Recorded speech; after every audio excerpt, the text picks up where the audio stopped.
So how do we turn our resolutions to results? Well, the first thing we need to do is actually develop a plan or a roadmap for your business success in the next year.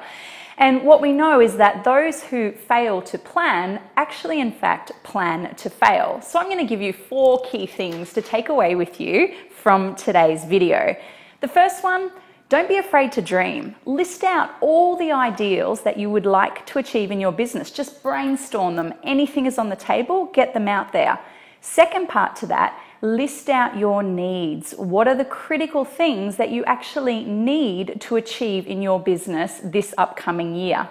Second step, make sure they are tangible. Make sure there is a number or a metric behind those things that you want to achieve. And a really good question to ask yourself here is, what is my measure of success? If I was to be successful with this resolution or this goal, what would the outcome be?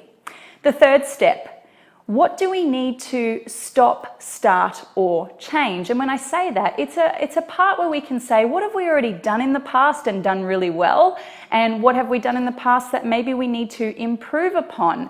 And then at that point, we want to ask ourselves, how? Do we actually know how we're going to achieve these goals? And again, anything is on the table. Brainstorm it. If we could achieve this goal, how would we do it? What would it look like? What would be the steps? Fourth thing, take action. You must take action to implement. And this is the very reason why we ask you to put a measure of success behind those goals that you want to achieve.